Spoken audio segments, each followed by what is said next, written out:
Hello, everybody, and welcome to Honey Badger Radio. My name is Brian. I'm here with Allison, and this is Maintaining Frame number 153. We're going to be talking about the recent, I guess, it comes, sometimes like good things come from the strangest places. And in the world of the world of VTubing, which is small but growing, it seems that there is where men and boys are getting sympathy from a place that maybe most would not expect, and that's the VTubing space. And some people aren't happy about that. So really unhappy. mm-hmm. Oh yeah. So just to give you guys an overview, I'm gonna need some help with the name. The VTuber. First of all, we should probably just tell people about the things and also like why we're late. Okay. What's Okay, going sure. on with you and stuff. Yeah. All right. So essentially, I went to the Badger Cave, and if you guys don't know, it's Victoria Day for us Canucks, which is supposed to be a national holiday. So that means all the town is shut down. And apparently, the people or the men, I'm not going to say people because I've never seen a woman out there, from the provincial telephone company, or actually, I think they're linemen, they are replacing. They're not the telephone people. That was a different thing. They are replacing the electrical poles, bringing electricity. And when I got to the Badger Cave about an hour before the stream started, I saw them out there, and I actually put up a short, which is a little bit like snide, but not about the linemen, just about how they aren't really appreciated. But I saw them taking down the old pole across the street from the Badger Cave, and they just had trundled the new pole in, and I was like, oh, okay, this is going to take hours. And we had no power in the Badger Cave at all. So I went home and I set up here, which is not the greatest backdrop. It's just a plain beige wall with my stripy blanket behind it. And so that's why we're late. It's also why I'm not broadcasting from the Badger Cave. And so there you go.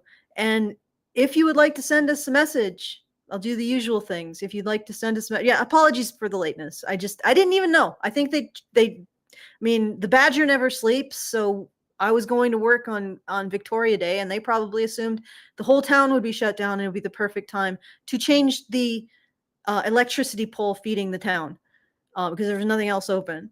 But unfortunately, that meant that I couldn't stream, and that we had to delay it. And I had no advance notice at all. Because again, I think they just said, it's Victoria Day. Everybody's going to be shut down. We don't need to blah, blah, blah, herp-a-derp. But regardless, I'm not complaining, because it's going to be great, because they are putting in better power poles. And I think somehow the telephone is involved as well. Do not ask me how or why, but that this is a step towards getting fiber to the Badger Cave, which will greatly increase my ability to tax the Canadian voles to send you broadcasts. So that's what happened. And again, I'll do the things. Feedthebadger.com/justthetip if you want to send us a message and a tip with that message. And we're also doing our fundraiser at feedthebadger.com/support. And if you want to become a subscriber, feedthebadger.com/subscribe. Get lots of extra content, after shows, that kind of thing. And if you just want to be part of our community, badgernation.online. All right. So those are the things. Write them down, do them all. And let's get into this. All right. So let's get into this. Okay. So first things first, some of you are probably wondering, what is a VTuber? Because this is basically about VTubers. Now, I'm going to preface this by saying that I have been following VTubing for a while, since about 2016. Just as I saw it as another way of entertaining people on social media, and it turned out that it blew up, more than I expected. VTubing started in 2016, at least what it's well best known for in Japan, with a character named Kizuna Ai, who you probably have seen in meme videos and things like that. And essentially, they are virtual YouTubers a content creator that uses a digital avatar, often animated in 2D or 3D, to interact with their audience online. The avatars are typically controlled through motion capture technology or some kind of software that tracks the movements, facial expressions, and all of that. And they're varying in their quality and stuff. And yeah, so this has been around a while. In fact, like back in the time of Gamergate, I used to use one. I didn't know it was VTubing. There was this Doge avatar. I still use it sometimes, and I talk through it. And so like that's an example, okay? But where the VTubing is very popular is with, you know, females or maybe men using voice changers that pretend to be, you know, cute anime girls, and they just interact with their audience, like another way of entertaining people. So the VTubing community is various, just like any other, but for whatever reason, this one named Kitsunero, she's on X, known as Kitsunero VT. I believe that this is a German VTuber, and she normally presents as a fox girl. I've only ever heard of this one as a result of this incident. And Kitsunero made a post that just said, "Men deserve to be loved and treated right." And it blew up. 109,000 likes, 10,000 retweets, and lots of comments. At least it might be more than that, because again, I'm logged in on my no, but this account, is me. and this is me. I'm logged in on my sharing it. Yeah, you're on my sharing writing it. account. My writing account, which is at Mhm. Gender Attic. But yeah, this is me. So the latest numbers are 109,000 likes, 10,000 retweets, 3,000 comments, 7.6 bookmarks. So I guess there was a lot of guys who needed to hear a message like this. And you would think that this would be just entirely positive, right? Yep. Yeah. But of course, a lot of people flipped out. And let's see. Let's look at some of the negative comments. There's some positive here. You know, abso effing lootly, and everyone loved that. Whoever responded poorly. Okay, let's just see. I wish this wasn't a controversial statement to some people. Okay. Normal positive statement. The response: anxious misandrists. Why are you posting this? Confident misandrists. No, they don't. They should STFU. Anxious misogynists. Why are you posting this? B. Confident misogynists. Women deserve to be blank. This escalated very quickly. I bet you get a lot of hate from toxic feminists. Oh, here's one. Heart says, "Oh, shut up." And this person, I think, yeah, this person is described as an XOXO from LIA.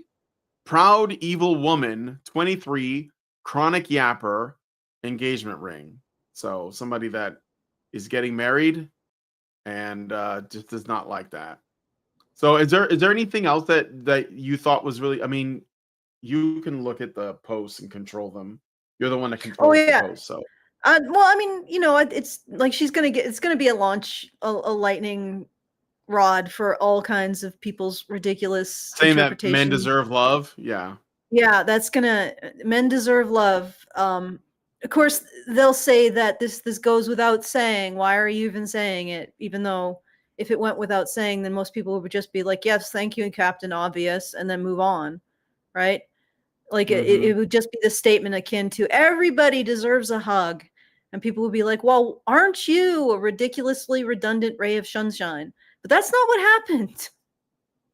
Kitsune, it is Kitsune. Kitsune says, men deserve to be loved and treated right. And the femosphere took that personally. I'm going to just start calling them the femosphere. Because I mean, there is definitely a femosphere. It comprises the TikTok women who say they don't need a man, or and then detail how awful men are, and then, you know, a couple of years later are crying in their car about how no man loves them.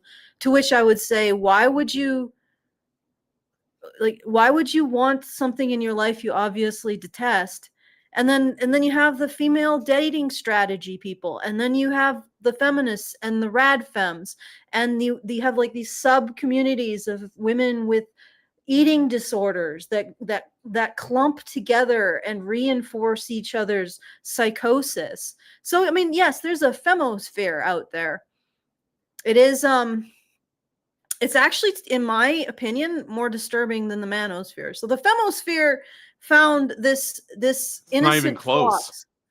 It's not even close. Well, it's also institutional. The femosphere also includes feminist academia and all of the disturbing shenanigans that they get up to without any kind of oversight against, you know, like they just sit like they are the armed organized criminals of the academic world. Everybody else is terrified of them.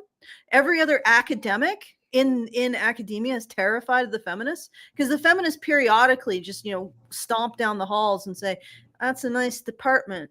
Shame if someone would accuse it of being sexist, you know, and everybody just opens up the tithe to them.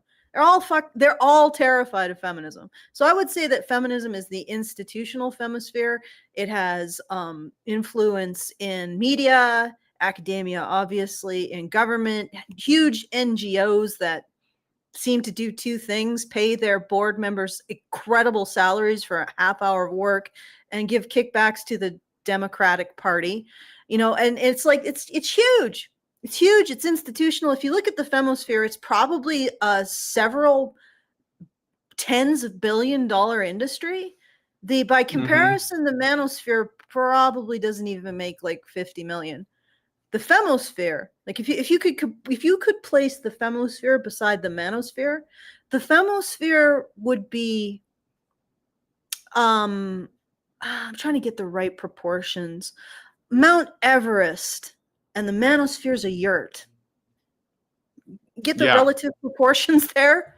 And yet the real problem is, of course, the manosphere. But anyway, Kitsune, she says men deserves to be loved and treated right. And, you know, you just imagine the Death Star leitmotif from Star Wars starting to just rise in the background of her saying that. Do you know that you can hear that? The Death Star, the music they use to introduce the death. It's just slowly rising as you listen to this tweet, as the femosphere moves it into position to absolutely annihilate Alderaan, this woman. So, and what ended up happening, and she said this, and in a normal world, people would be like, oh, that's sweet. Or maybe if they were particularly cynical, oh, that's redundant sunshine bullshit. You know, aren't you like, you know, crystals and hearts girl, you know, and twinkly stars and glitter. You just, you know, and they would, but no, this is not a normal world. This is a world in which the femosphere lurks. The fempire is afoot. And so they brought their Death Star in view of Kitsune, and they fired. So she's doxxed because she said that. And I will move on to the tweet from I think the first rising wave of tension from the femosphere. Just excuse me, I'm not used to Is it this Lycion post? Yeah. Yes. Yeah, I'm gonna switch. Let me just figure out how the hell to do that. Yep, there we go. Oh, well, if you're sharing tabs, you can just Yeah, there we go. So yeah, this one, I can see it. Yep, it looks good. Lycion shared this. This is not the person who made this. This is a dissenter. This is a agent of the femosphere, I guess, as Allison describes it. And they say, another VTuber grifting to the right, using culture war as the focal point of their politics. Buzzword, buzzword, buzzword, buzzword, buzzword.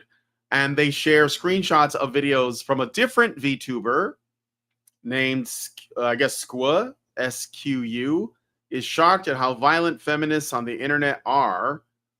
And another comment, SQU is fed up with women punching down on men. And it's Skew Chan says the amount of people in comments who just don't get that men want a cute, loving girlfriend is beyond me. They call them creeps for wanting actual love and not a girl boss who only wants your money. And then there's like a sad face emoji. Now, or a spoiled girly. Yeah. So like, I've been seeing this for a while. And I've even had people reach out to me and ask me to try to get one of these VTubers on. But I'm going to give you a theory as to why I think this is happening. Because these aren't, I mean, VTubers are like any other person on social media. Obviously, they're trying to get attention, you know, in some way. Most of the time, that's what women on the internet are doing. But sometimes it's not necessarily bad that they're looking for reach or attention, because that's what we're doing too. It doesn't necessarily make it bad by, you know, by default. I don't even think it's bad if somebody's like, you know, out there being like a e-thought and they're just putting out like showing some skin or skimpy clothes. I mean, I don't personally find it like respectable, but I'm not like telling them they can't do it. And obviously, you know, they can make a lot of money that way or get a lot of attention. It may not be good for their soul. It may not be good for, you know, their future down the line, like depending on what choices they make after that. But the truth is that that is the nature of social media. Everyone's trying to be seen and heard. And I don't have a problem with that in, you know, on principle, right? I guess it just comes down to how you do it.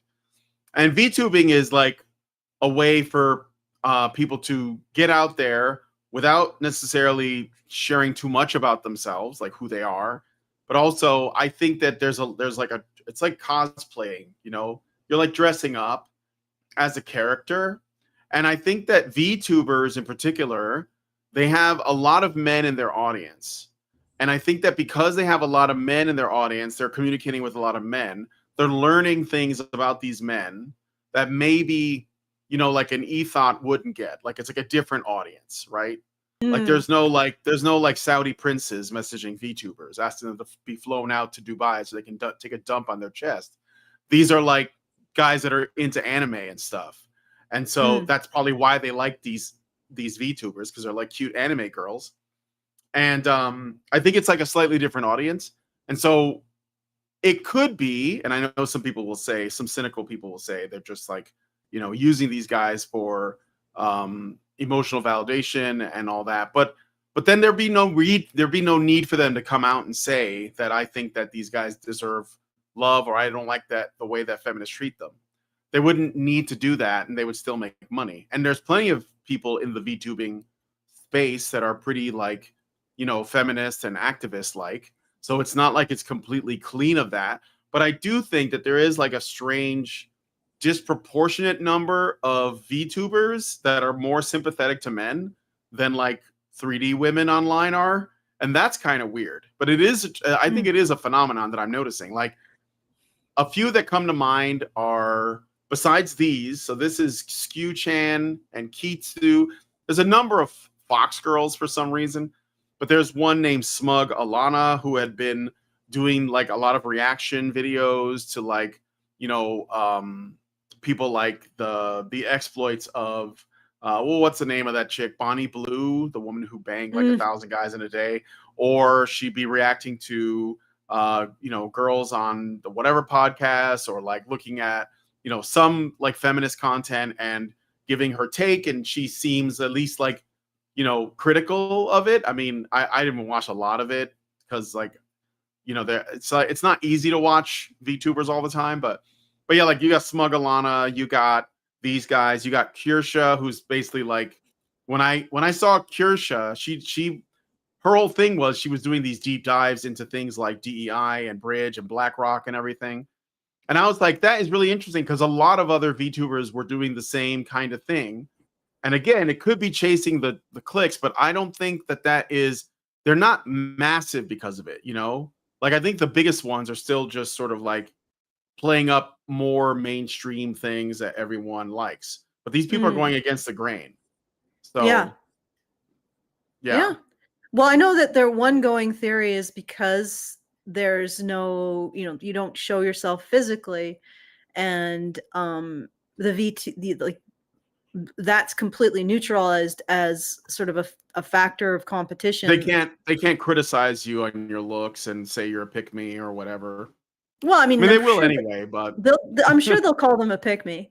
But yeah, they don't, yeah, there's no, the criticism on your looks is lessened, but that wasn't what I was really getting at. It's like the competition is less in terms of looks and more in terms of personality, which might lend itself to favoring women who don't substitute feminism for a personality or intelligence.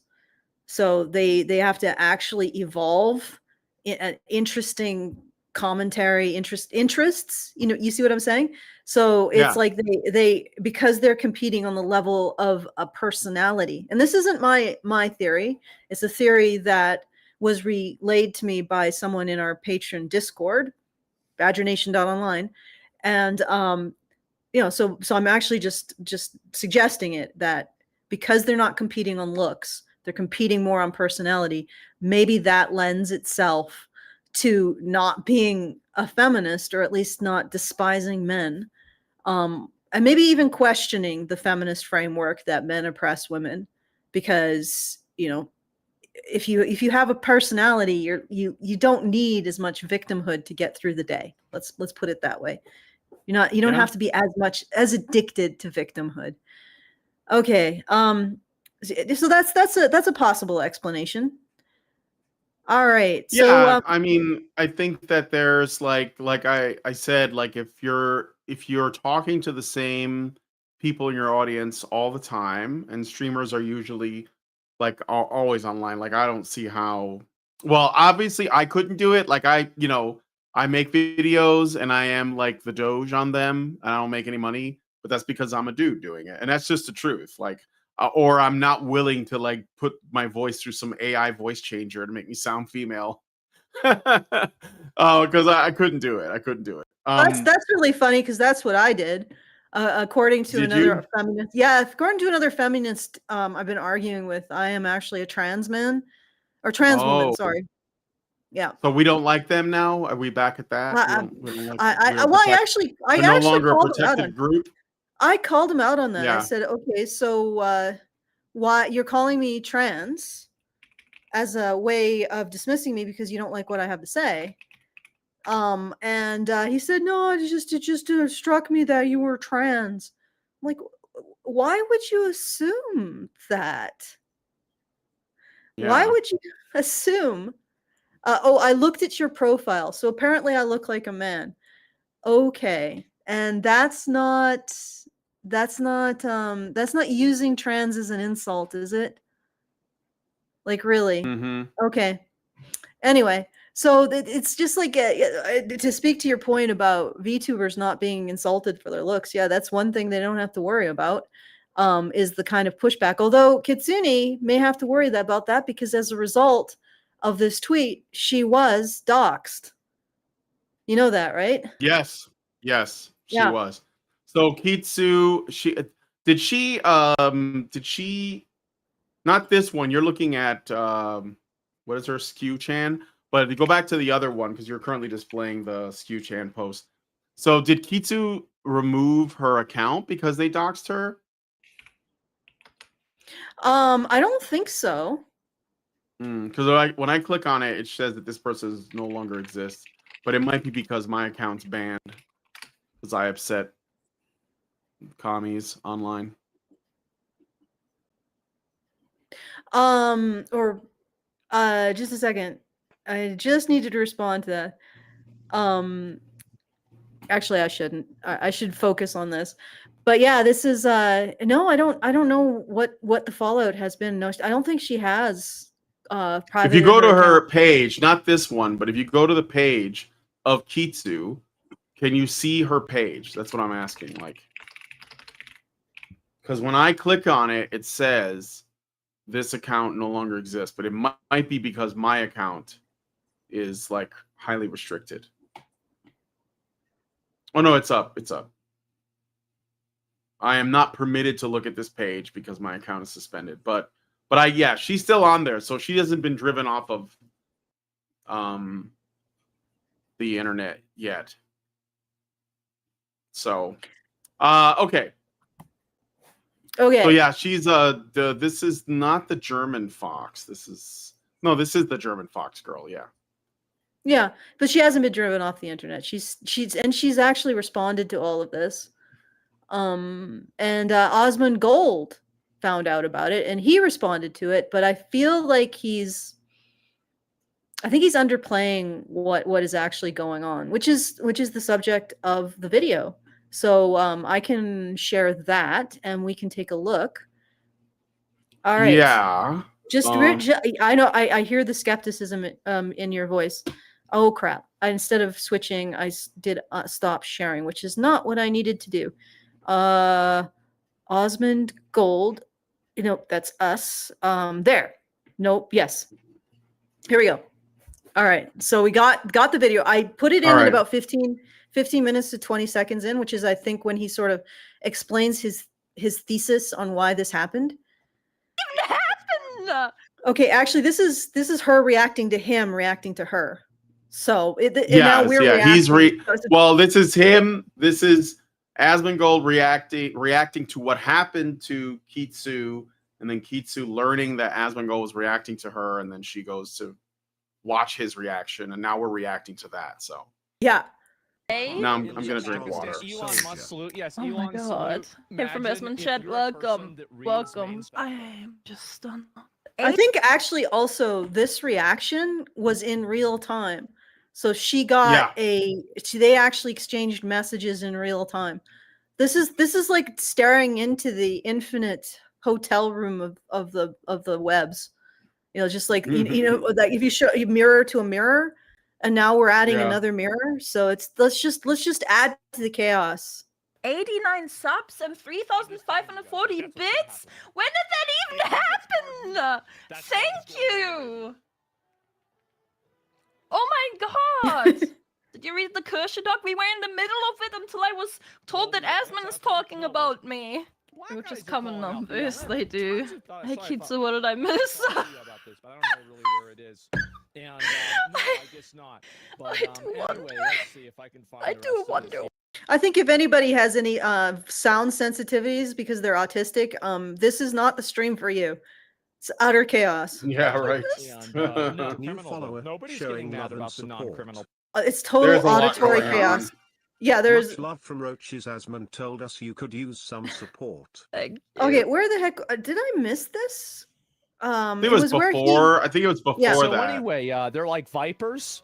Yes. Oh, okay, yes. Here we go. This is where Asmon and of course we have an ad to add to the auditory chaos. Okay. So with her Cash App in her bio, okay, bro, you want to talk about toxic masculinity? Yeah, sure, you can get me on that. But let's talk about toxic feminine behavior as well. These girls are so fucking toxic. And my point is with that crazy girl on Warcraft. Let's go back to the crazy girl on Warcraft. Sorry, guys. I still cared about the guild. Oh my god. Got a lot of. What is this? Oh my god. Men deserve to be loved and treated right. And then so this was in March. And so it got 100,000 likes, 8.4 million views. A lot of people really seemed to agree with this. I genuinely didn't expect this to blow up as much as it did. I also didn't expect all the positivity in the comments. And then some person says, oh, shut up. Proud, evil woman, chronic yapper, and it says that she's married. That poor guy. Oh, man. Jesus, bro. F's in chat for my boy. So they're basically attacking her fiance here. Then saying, well, I mean, no, I think that they're saying that if a man is married to a woman who would say that, then that man is probably going to have a hard time. I don't think it's an attack. Yeah, you're right. It's an acknowledgement, like, dude, like, yeah, why are you? You're engaged to someone. No. The woman who said shut up or whatever, STFU, to Kitsune for basically just saying that men, like the men deserve to be loved or whatever. That woman who said that, she is the one that was married. So it's a woman hating on men that also happens to be at least engaged or something. Okay, all right. And well, Asmund was allegedly. basically saying like F's in the chat for that guy because like I mean because yes, rip. Yeah. it's all ogre. Like yeah. No, I'm getting it now. I'm getting it now. It's the sense is Okay. filtering in. So she's basically saying that men don't deserve to be loved, and she's actually engaged or married to one. Yeah. That rip. Yes. Yes. there F's in the goes. chat for him. Sucks, bro. Wow. And interaction bait, nobody gives a shit. And oh god, bro, like you got a lot of these weirdos, right? Yeah, you definitely single. I'm not for everyone. Like, why would you even say that? Happily engaged. Absolutely. Whoever responded poorly, everyone loved this. I wish this wasn't controversial. And so I bet you get a lot of hate from toxic feminists. So do you want to know the reason why? Is that a lot of these girls, so you have to understand that one of the reasons, so I learned this in World of Warcraft, right? Is so one time we had a girl in our guild, I swear to God, her name was Emmy, but it was a different Emmy. But anyway, so the girl in our guild. Does Asmongold have a lot of deep lore about women named Emmy? I'm just curious. I don't know. Maybe, tell us in the comments. Like, is there? I mean, I see Asmongold. You don't follow the no, world building. short clips pop up every so often. You know, like shorts or even like 1 minute clips of something because he's like always fighting with Hassan, men's rights activist, our machines, Parker, and because so transitive property. We actually are I will just get it out, and I apologize for interrupting.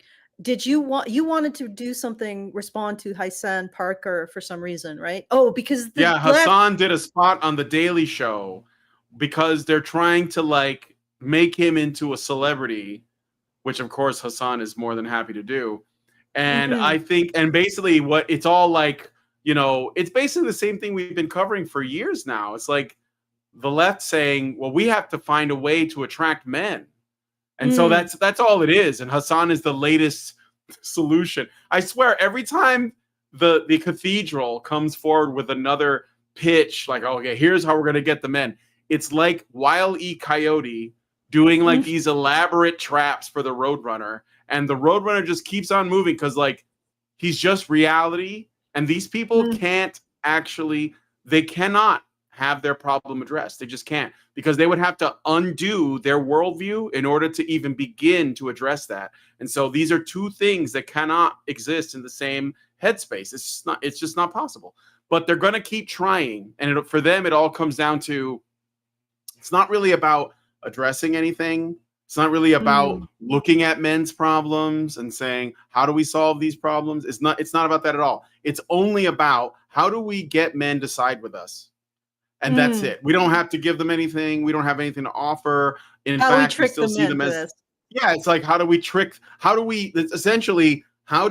effectively use rhetoric to get them on our side? Because we're not going to give them anything of substance.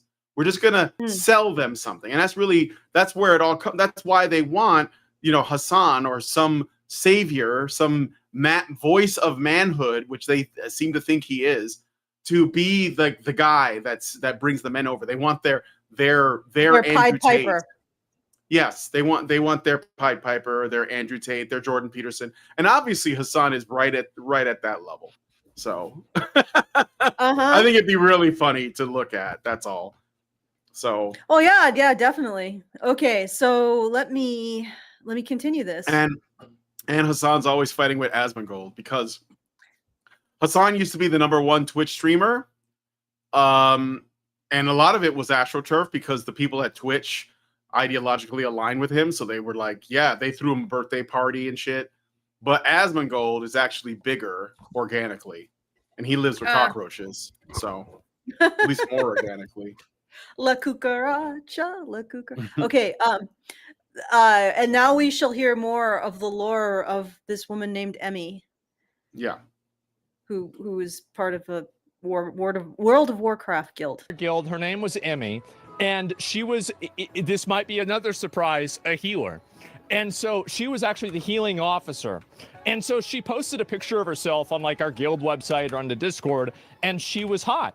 And so we had a conversation about this on Discord, and my friend said to me, he's like, this is a problem. And I said, why is it a problem? He says, she's a hot girl and she's playing WoW all day. Why do you think that is? Oh my god. And I was like, sorry, I will turn on, oh my god, I'm shaking. I'm turning on, alerts for now, since we're not reacting. I swear to God, she was Thank you stealing money for the gifted man. out of the guild bank. And when I called her out on it in an officer meeting, she said she was doing it to see if I would notice, to see if I still cared about the guild. Oh, bro, I'm shaking. My boy called it. Oh my god. My boy called it a year in advance. Okay, and so anyway, ABC, and we got the money back. It wasn't a big deal.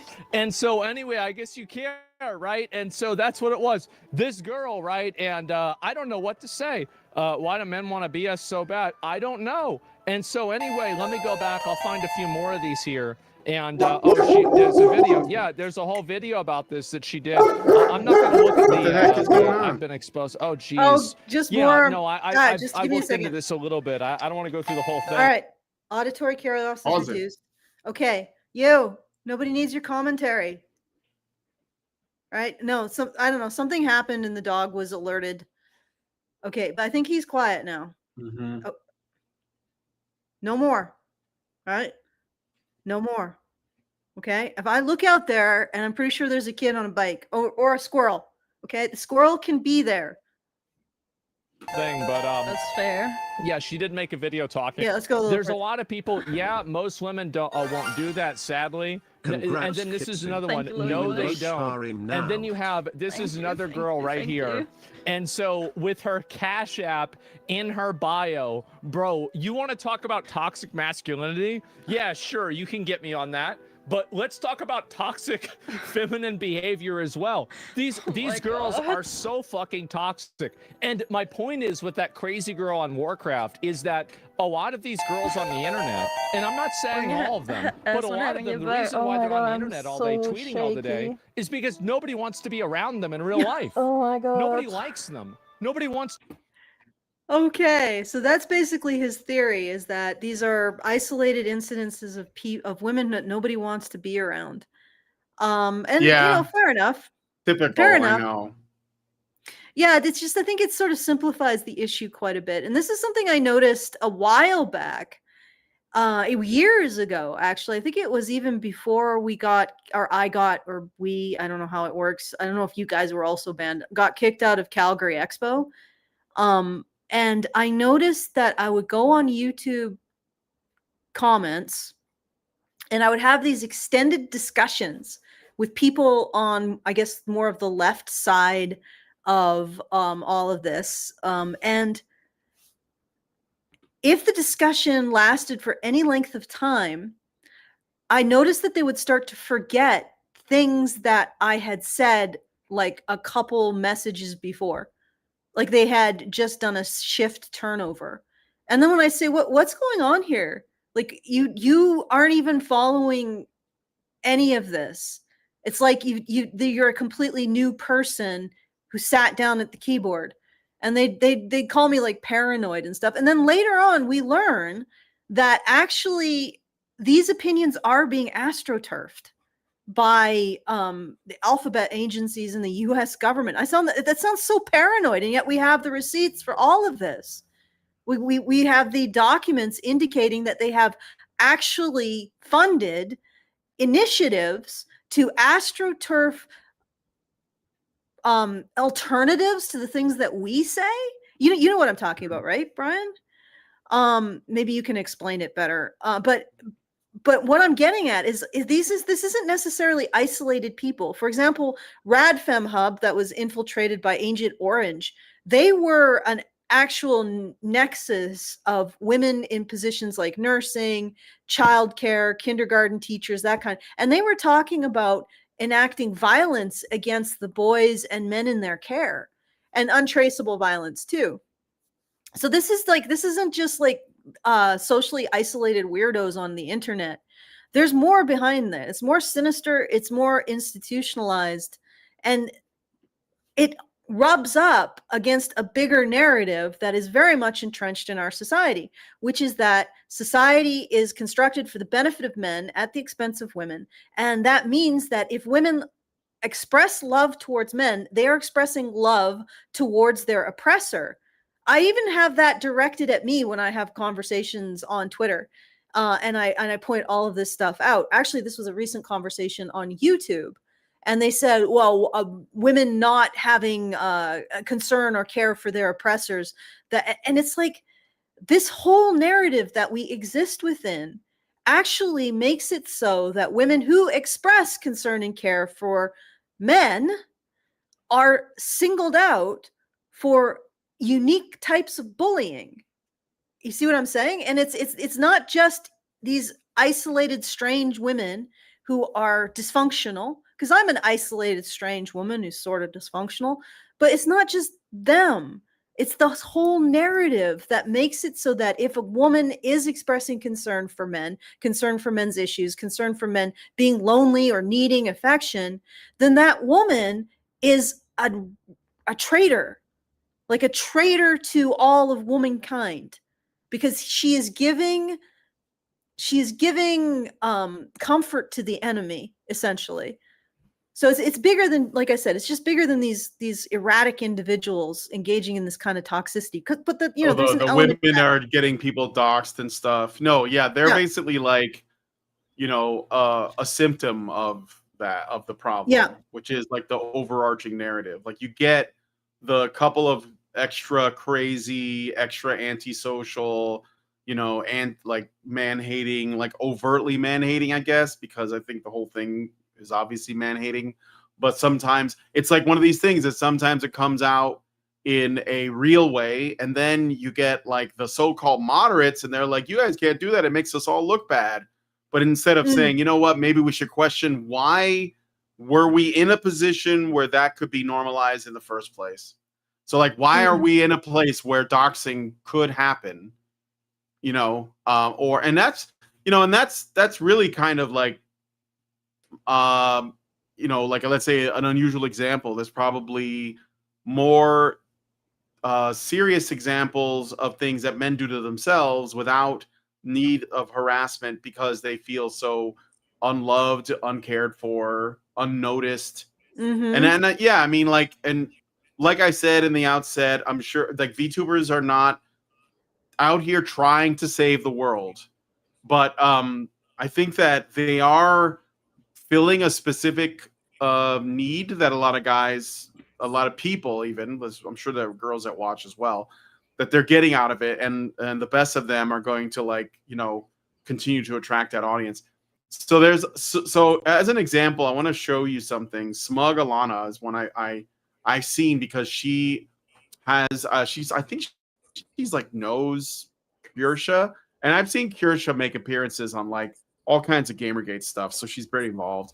But Smug Alana's reacted to Dadvocate videos, and so that's how close they are to the stuff we're talking about. Like they're reacting to Emily King and Dadvocate, and other like much higher profile folks, and they're in a supportive way, in a positive way. And of course, Smug Alana supports the thing that was going on with Kirsha, like where they tried to Vice tried to destroy Kirsha's life, basically her reputation, and cancel her because they didn't like her. So Kirsha is pretty fun, yeah. Alana's pretty based, yeah. So I'm saying there are, and that's weird. Like it's like I said at the beginning. It's like you don't know where like you're gonna get support from, and turns out the VTubers are gonna save the West, I guess. bring out the Foxu girls to save the West. Disproportionately Fox girls too. I don't know. Maybe Fox girls are just really popular with VTubers. Yeah, maybe it is. I don't think that Asmongold is saying that the VTubers are wanting money. I think I don't think so.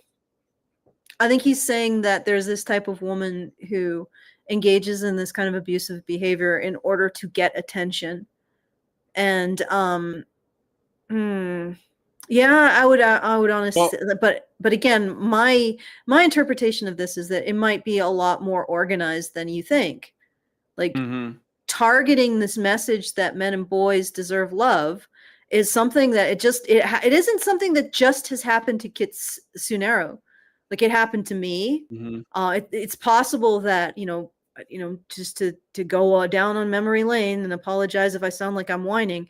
Getting kicked out of the Calgary Expo for simply saying that men and boys should be included when discussing victimization, and my reason for why I believe that was important. That got me kicked out of the Calgary Expo, lied about in the the media of Western Canada. And that was significant because the Calgary Expo represented a company that basically managed most of the expos in Canada, and then ended up managing a lot of expos in the US. So it's like an industry. It's a career space that I got kicked out of, and then getting kicked out of the US and banned for 5 years. Probably, I mean, there's a number of factors that probably came together, but it probably didn't help that we were likely on a Department of Homeland Security watch list at that point in time. So, like this is a lot bigger than just like crazies on the internet. And targeting this message is institutional. I wouldn't be surprised if there was a certain amount of actual government money. I know this sounds really freaking paranoid, but again, we have the receipts. We've seen this government money specifically targeting people who say things like men and boys deserve love. And I think one of the reasons why is because it's against. It starts to question this command narrative that has been in control of our society, that men and boys are unfairly privileged, that women love them too much, they care for them too much, and that then falls into all of these disenfranchised groups. If you care about men, you're disenfranchising them, and this narrative is specifically, in my opinion, targeted towards, I never would have said this, but I'm starting to believe it is actually targeted towards destroying the relationship between men and women. And I think that there's a lot of political interests behind that, destroying the relationship between men and women. And I think there's a lot of institutional interests, academic, and there may be a lot of financial interests. There may be less now that we've been challenging DEI. But anyway, that's a thought. I don't know. Am I making any sense there? Yeah, well, all I'll say is that I don't think Asmongold is attacking the VTubers at all. I think he's just sort of, maybe he's missing the scope of the issue, and I think that's what you're trying to point at, is that this is more than just like a couple of nutters online or terminally online people, but there's like something behind that, something insidious, something backed by three-letter agencies, probably something much more like nefarious at play. But I will also say that the reactions, so like they're not necessarily like the people who are dissenting against these VTubers that are speaking out essentially in defense of men just being men, like not even necessarily like love bombing them or anything. They're just being like sort of common sense defense. They're calling it, so there's Lycion who screenshotted Squid Chan, and said another VTuber grifting to the right, using culture war as the focal point of their politics. Like, that's just buzzwords, but what it's saying is, if you defend men, you are far right. That's basically the argument, okay? And this is not a strange one. I know you guys have heard this before. Nothing crazy. But this is how it works, and this is how you know these people are like programmed to respond that way. And the allegation is that Skew-chan doesn't really care about men. She's like a culture warrior or something, and wants to like change things towards the right, I guess, even though she's just another VTuber whose audience is mostly just men. She just said the amount of people in comments who just don't get that men want a cute, loving girlfriend is beyond me. They call them creeps for wanting actual love and not a girl boss who only wants your money. And this person's saying grifting. They're calling that a grift to the right. I'll read some more of the responses. So Rebel Rosie Belmo responds, and I think that's another VTuber, looks like. Yeah, it is another VTuber. And she says, this person doesn't even talk about politics. I'm so confused, genuinely. Why are we attacking her? And the original poster says, these are obvious political topics. I got these screenshots from her official YouTube channel. They literally mentioned feminists and punching down on the title. These aren't just speaking well about men. So, and then Rosie replies and says, I guess I don't understand because I've seen many titles of people ranging from feminism to vegan, etc., who are just very loud on Twitter. Usually they don't represent the normal majority, whatever. And it's good to call out people when they get like this and are being crazy online. So she's basically saying, I don't see the issue. And then somebody says, Double Cheeseburger said, anyone who is pro-male is suddenly a far-right grifter to you people. Ever think maybe you're just the negative one? Yeah, that's a good point. Let me ask the audience. No, I know. I've been saying this forever. Anyone who's pro-male is suddenly a far-right grifter. Why would they use that as an insult against you? Why do they think saying somebody is far-right if they're pro-male? Why do they believe that that is a pejorative, and why do they use it to try to change your behavior? Just think about that.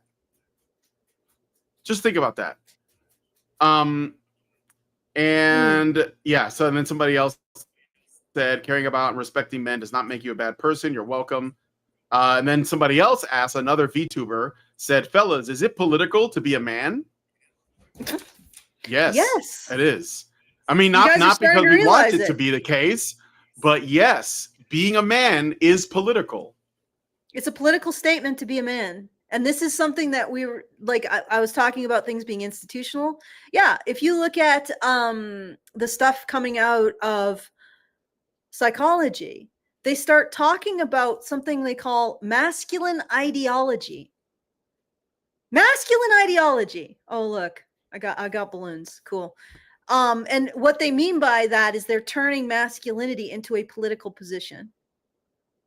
And which is really interesting because if you actually watch their rhetoric, and this requires just sort of exposing yourself to a lot of different feminists from a lot of different sources, they consider a political movement, feminism, to be synonymous with a sex, women. And they consider men to be synonymous with a political position. Can you believe that? This is how Yes. it's all been distorted. Feminism, which is exactly a specific political ideology, is now a sex. Right? And they conflate this constantly. So when you're talking about feminism, they say, "Oh, you hate women." No, I hate the feminist conception. I don't even hate it. I think it's disturbing. The feminist conception of women as victims of men. I don't like that. Right? But they say, "No, you hate women if you hate feminism." Right? So they've conflated that political ideology with women, but it's not a political ideology. It's just women. It's just women's benefit, yeah, guys. How could you be against that? But men on the other hand, have our masculine ideology, are an expression of masculine ideology. So yes, men are a political position, and it's right there in the crap coming out about men from psychology, like feminist and tainted psychology. And being published by the American, I don't know if they publish stuff, but no, they do. They publish guidelines, the American Psychologists Association. So right there in the biggest psychologists, like the most influential organization of psychologists, believes stuff like this. And they also believe that masculinity is a contributing factor to mental illness. And they're almost to the point where they're saying that masculinity is itself a mental illness. I mean, it's a very fine line. They have basically, yeah. They're getting basically there. They're not. They haven't said it explicitly, but they're saying it's a contributing factor to mental illness. And what they specifically mean is men's desire to differentiate themselves from the feminine is femophobia, as they call it. So wanting to be something other than a woman is femophobia. And because men do not want to embrace female ways of knowing, they embrace psychological self-harm that leads to suicide. You know, and that's the framework. So yeah, being a man is a political position. masculinity is a form of mental illness, and you are all men and boys are really suppressed girls, suppressed by the patriarchy, and there's no way to, like, this is the feminist conjecture, and nobody, and the right, I'm going to call them out for a moment. The right is completely baffled where all these trans women came from. And this is the feminist conjecture that nobody in academia has ever put, even framed in a way that could be put to the test. So this is something that has never been proven, never been framed in a way that could be proven true or false. So we can never say, okay, but what if it's biology? What if the way that men behave, the way that men think, to impart, is a consequence of biology? So it's not a political position. It's not them all taking boys from in the dead of the night from the crib and inculcating them with patriarchal toxins or some crap. It's actually an effect of the unique biology of men. You can't do that. No, it's all has to be under their control so they can manipulate it in whatever way to whatever ends they want. And of course, one of the carrots that they hold out in this manipulation is, at the end of the day, you know, if you jump through every feminist hoop and you dot every feminist I and cross every feminist T and sign on every line, that you will be an acceptable man. And I can tell you now that they don't even want to do that. Like they want complete control with no gratitude and no recognition that you've even abided by the terms of their agreement, because that would be emotional labor. So yeah, masculinity is a ideology. It's actually a mental illness, more like, is that if masculine ideology is an ideology, it's like an ideology in which everybody wants to destroy, grape, beat, and do horrible oppression towards women. So it is, bar none, the most evil ideology in the planet. Like it's Nazism is actually a lighter and softer subset of the masculine ideology. So it's the most appalling thing you could ever be or think or say or want, is the masculine ideology. But that can be solved, that can be cured if women, specifically feminists, have control over men. Then they can eradicate the satanic masculine ideology from the male brain, and men can be good. So that's why it's not biological, but you cannot appeal to the And I actually had this experience. I know I'm going on and on. I apologize. I had this experience recently where I said, maybe the effects of society are a result of biology and not, and we're making men apologize for their biology. And some feminists said, I don't think it's biological for men to use rape and beatings to uphold patriarchy. And I'm like, that wasn't really what I was talking about. I was talking about men's greater interest in, like, computer science. But that's the attitude they have. That masculine ideology is not biological, it's social, and it's the most horrible thing in all of human existence. And the way that we solve it, even though it's not a bio-truth, it's not inherent to men, is that men need all control over their sense of self to feminists. Okay. I hope you guys got something out of that. That was a bit of a long rant. Yeah. I got a super chat out of it. So Albatross gives us $5 and says, it's not far-fetched at all. Remember, all the things USAID funded, they were giving tran operation procedures to monkeys and mice. All right, thank you for that. Yes, that's true. Let me see. So yeah, so the VTubing Fox girls are gonna save.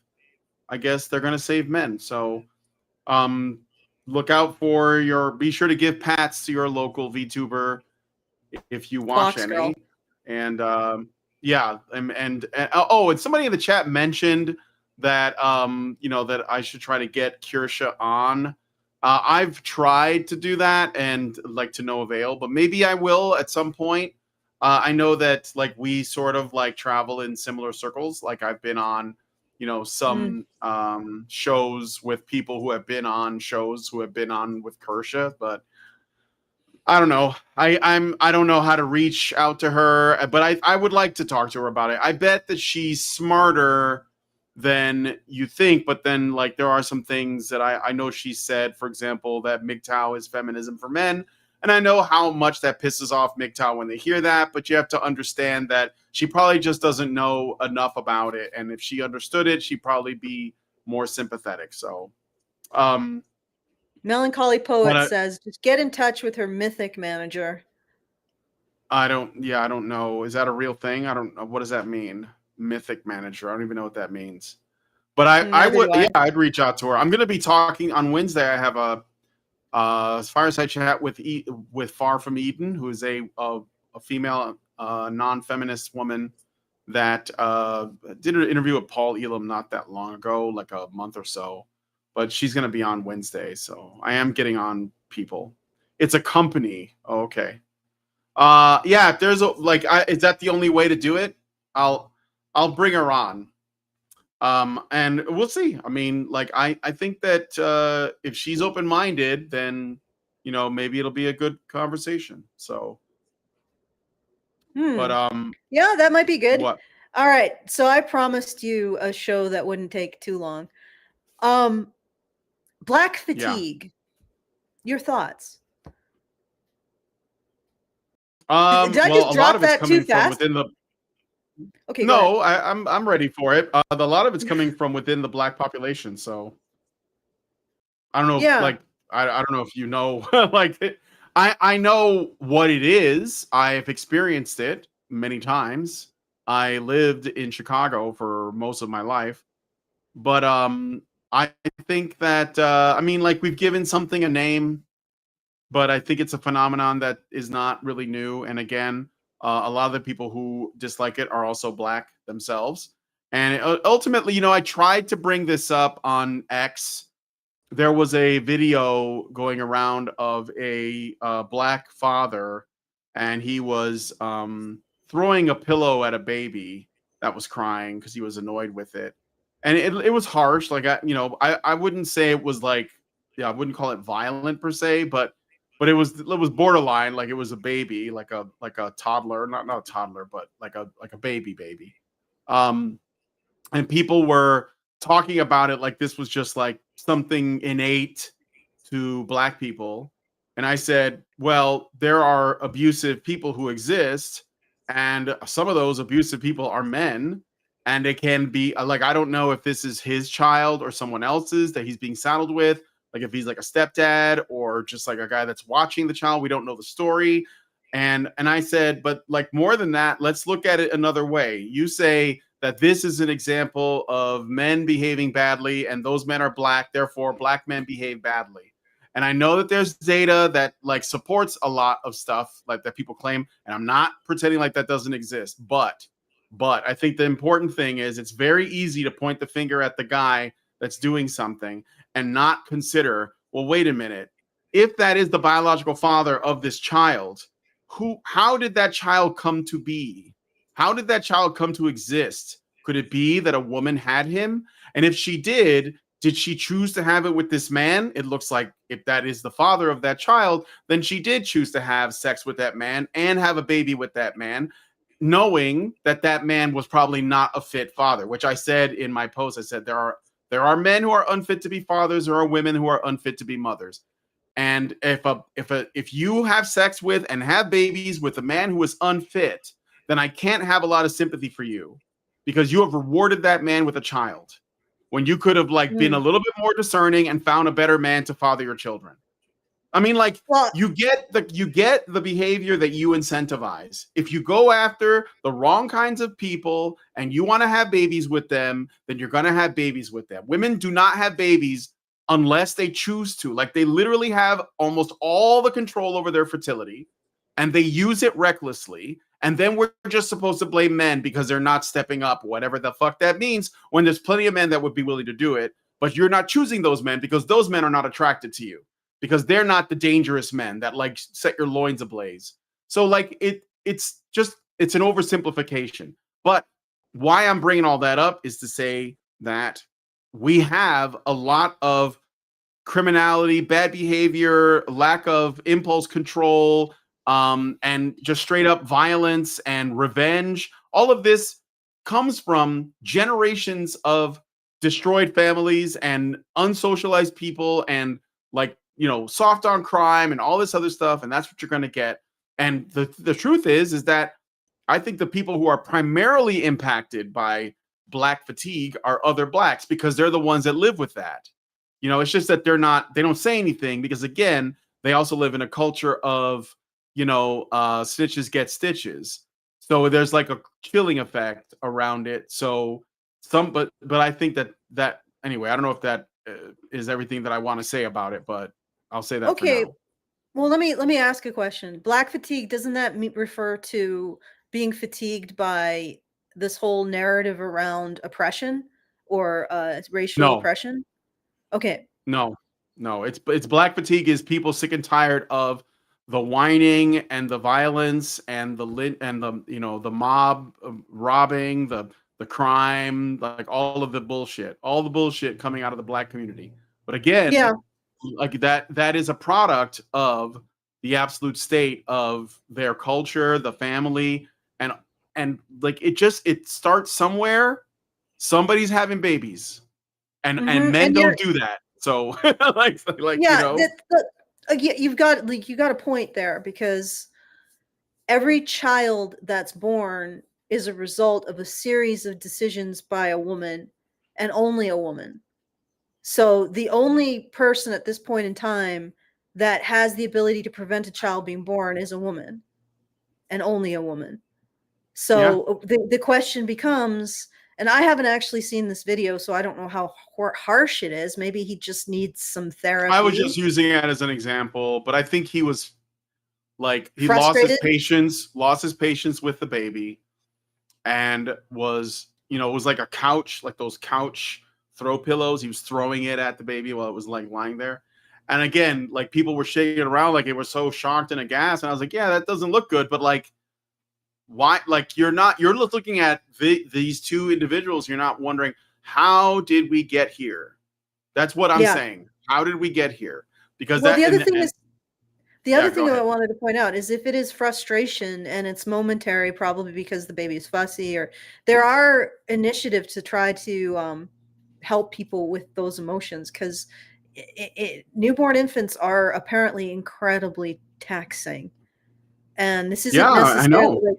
This isn't necessarily, like, if he's throwing a pillow at it and it's not injured, then probably maybe therapy or anger strategies or something like that would be more sensible. But the overall narrative around this is fatigue with the destructiveness and the violence in the Black community, correct? I would argue that no, there's another component to all of this, because the Black community has been subject to an experiment, which is the government, and this was a partisan initiative as far as I know.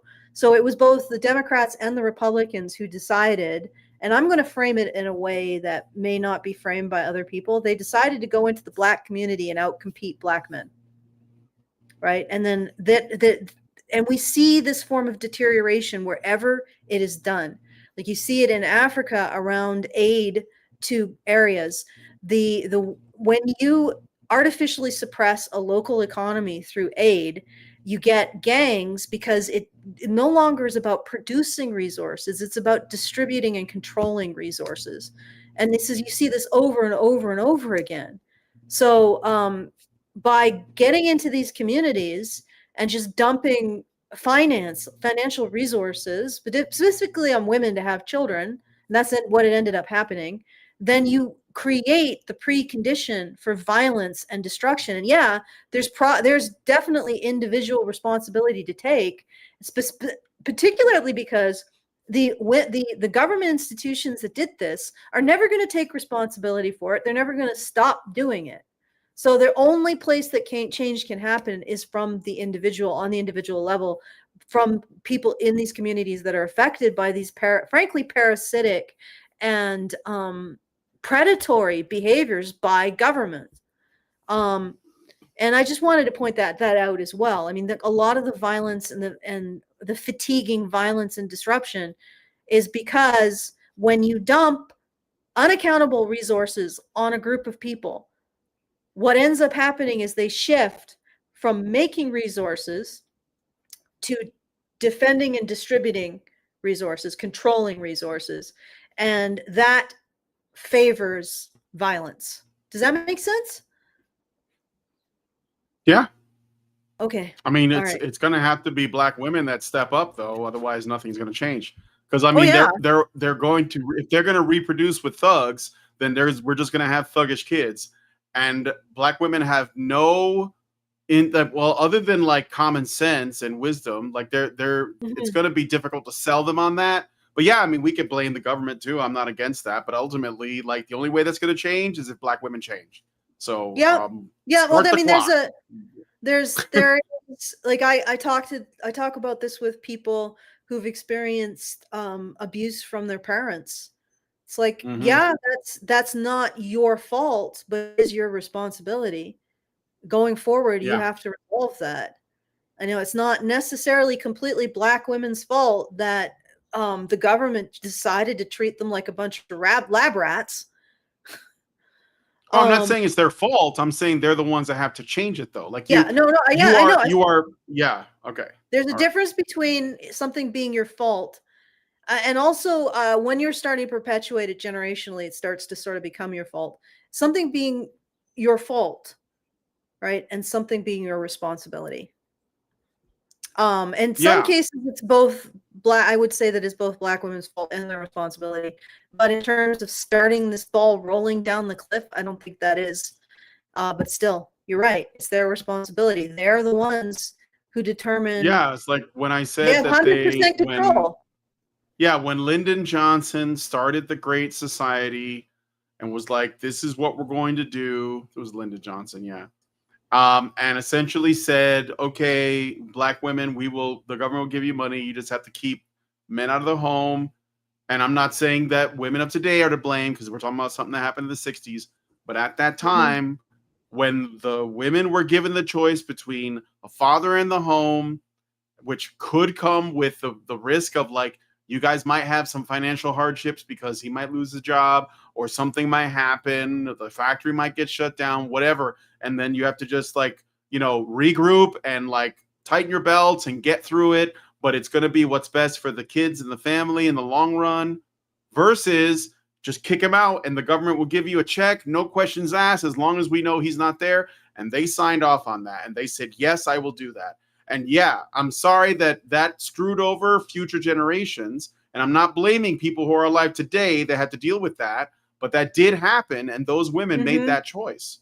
And so like, that's the thing. Like, we have to stop acting like that didn't happen. Because every time I hear about what's going on with, the black population, it always comes back to, well, men need to they got to man up and raise their kids. And it's like, but like, there's no incentive for the women to keep those guys around. And also, there are plenty of men who want to be involved with their children. And those men are also black, and they're willing to do like, whatever job. Some of them are working class, some of them are middle class, some of them are even like maybe in their engineering or something. But the women are not choosing those men.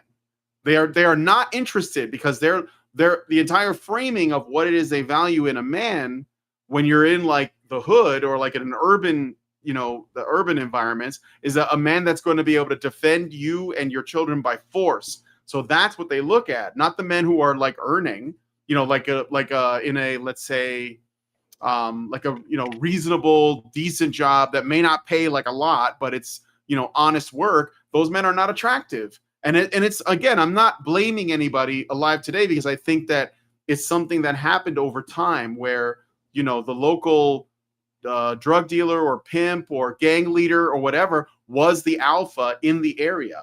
And if you never leave that neighborhood, that's like the only guy well, then that's what you're going to go with. But like I'm just saying that what has to be understood is this didn't come from nowhere. Women chose it back then. We're still dealing with the effects of it now, and it's coming out in ways where it's sort of like spilling out into other communities, which is why you have black fatigue, because people who are just trying to like live their life and like, you know, just want to stay. You just closed your window. I don't know why you did that. Are you there? Oh, sorry. Yeah, I'm here. I'm here. Oh, okay. Sorry about All right. that. I've just been cleaning it up because I was trying to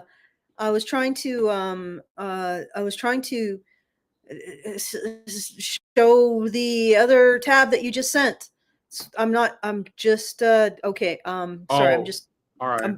I'm frantically in the backdrop here. Oh, and my internet just fucked itself. Sorry guys, I'm like everything is frozen. Let's see if I can get this working. Nope, I do not want to leave the site. I Okay, will. there we go. I can share Okay. a thing instead. In the meantime, let me Okay. just Well, I have it, share but it. yeah, if you want to share it. Hold on a second. But I figured it Oh, I wasn't mean, a if you big deal can, go because ahead. we're. I thought that you. I figured it wasn't a big deal because we're No, doing it's the not. It was just switcheroo. something I was sharing with that I thought was funny. Okay, all Yeah, right. So yeah, that's true. True. okay, let's. I mean, try I don't have that. anything to share. So about the black fatigue thing, but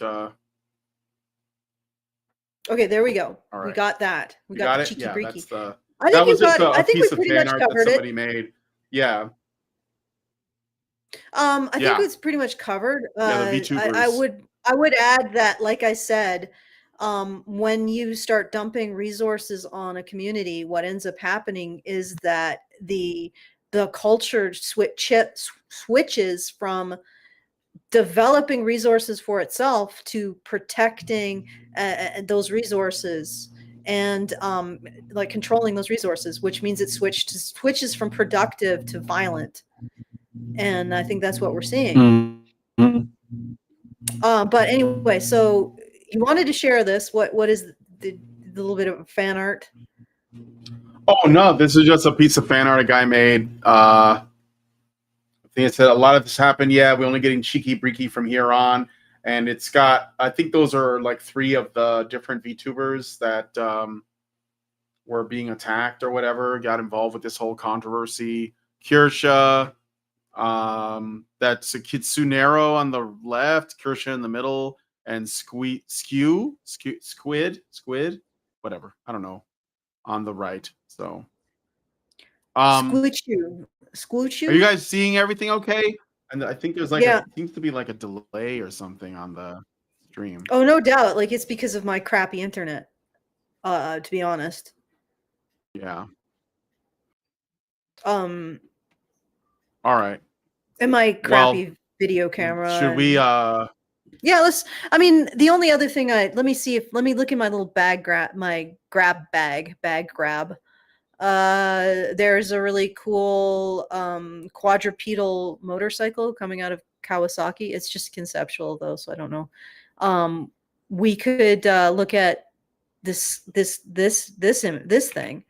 This might be interesting. Let me load it up into my share this tab instead. Yes. Okay. So can you guys see this? Yeah.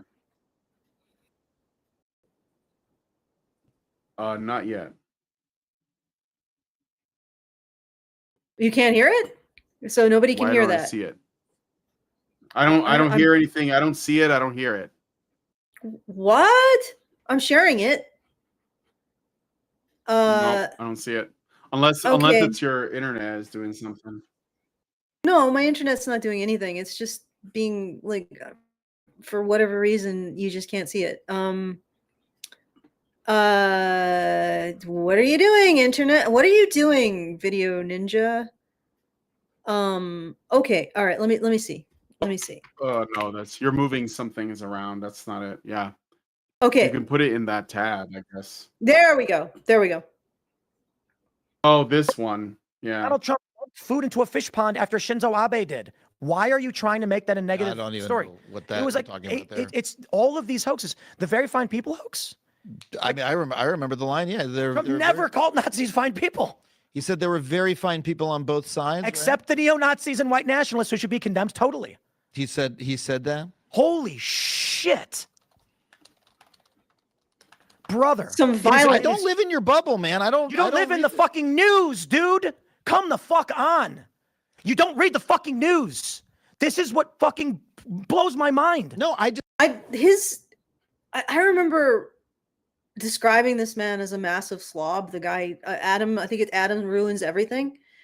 He has this incredible fucking level of smugness. It must be, it should be registered like a freaking weapon. Okay, let's finish this. I just don't have. It's a WMD. Did not.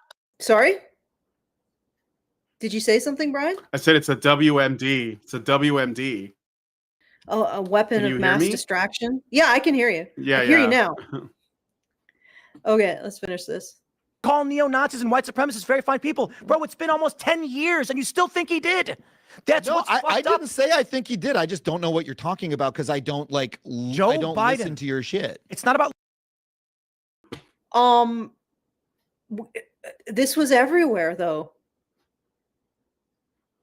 Like, this was like, it doesn't, like, he doesn't have to listen to the evil far right Tim Pool in order to be aware of this rhetoric because it was from his side. Okay. All right. But I guess he's going to pretend like he's just incredulous. This is the most annoying debate tactic. I don't know if you guys have noticed I don't know what you're talking about. I don't want what you're saying. Feminism talks about men oppressing women. It does not. I have never heard of that. You've seen, you guys have you encountered that? Just let's pretend that the reality isn't what it is. Not about listening to my shit, bro. It's reading the news. It's fact checking, bro. I got Snopes for you. They're not a conservative publication. Even Snopes was like, guys, stop saying this. I don't know why you're shouting at me. I was just asking you to explain. Because the issue we have, and I apologize, because I'm not trying to shout at you. I'm shouting in exasperation that we've had two liberals on in the past 2 weeks who didn't know this. And I'm just like, for the love of all is holy, all I do all day is I read. Okay, Tim, no offense. This is a debate tactic. Of course they know this. Of course they know about it. But because their side is not going to be flattered by recognizing it, then they just pretend it's like the same debate tactic that I've called out before. Feminists will start an argument by conceding everything, and then they'll start pretending that it's just not true. It's like, oh yes, the emperor has no clothes. By the way, here is my 50-page dissertation on why the emperor is indeed clothed. And it's like, and it's not about recognizing reality. It's about giving the emotional impression of being correct. You get what I'm saying, right? He's giving the emotional impression of being correct with his weapons grade smugness. He got what he wanted out of it, which is the only victory he could get. He got Tim Pool to say, "I'm sorry," because he was like, "Why are you yelling?" It's basically saying, "Why are you triggered?" Which is basically saying, if you're emotional, that means you're wrong. Even though Tim is frustrated by his obvious obtuseness, but that's on purpose. Like, these people are not brainwashed. They're not stupid.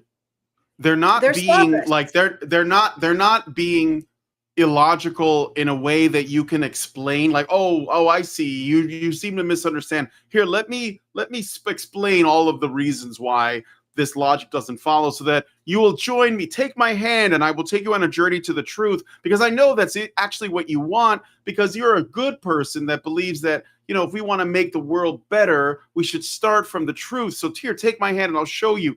No, he doesn't want that. They just want to win. And to win, they will say whatever they have to say. Remember I said earlier, this is how you know you're dealing with these people. When they don't talk about like what's true, like why is Hassan Piker being pumped up by the Daily Show in this which I'm not going to do today, but we could maybe save it for Friday or something. And they're bringing him on, and what do they say? What was it that Shoe on Head did a video about? And she was like, we want a Joe Rogan to the left, and she said you had one. His name was Joe Rogan, which, by the way, she was wrong about that. Joe Rogan was just a guy. He had opinions over here and over here. He wasn't someone who was a mouthpiece for the team.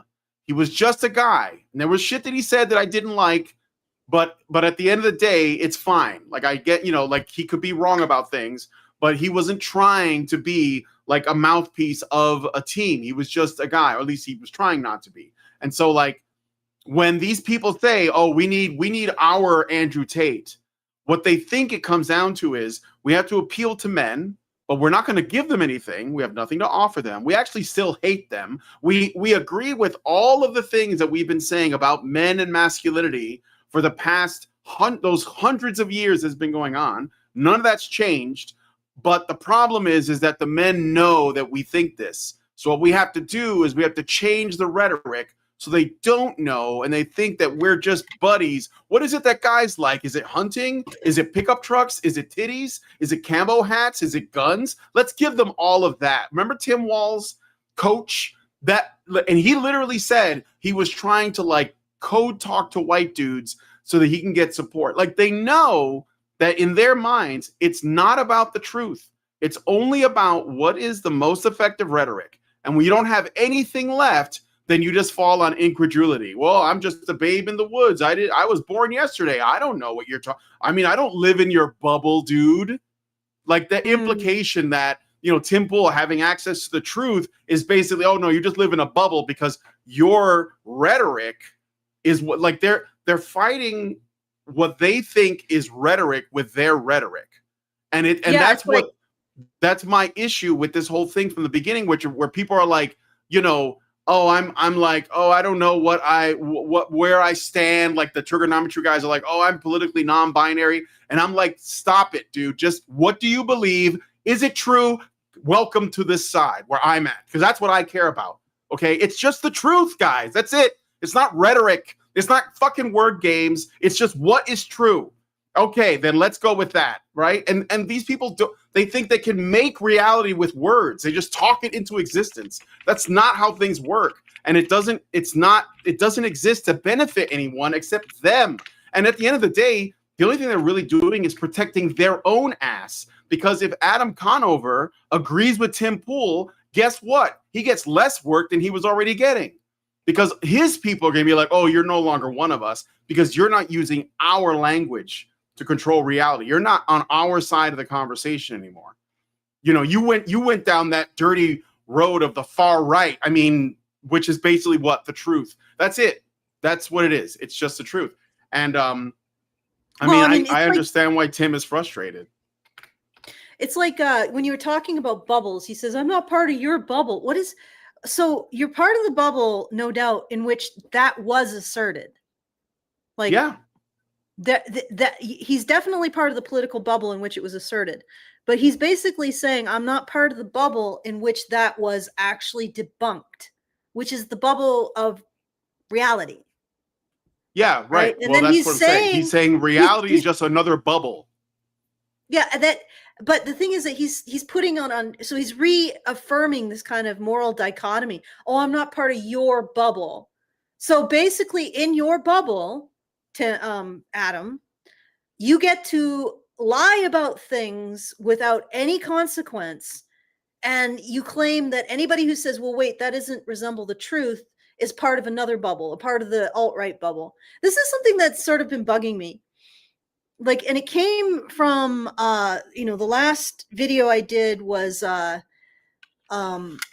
looked at, oh good Lord, Scott Galloway being like the Democratic solution to what's going to attract men to the right or to the left. Yeah. And I was looking at that, and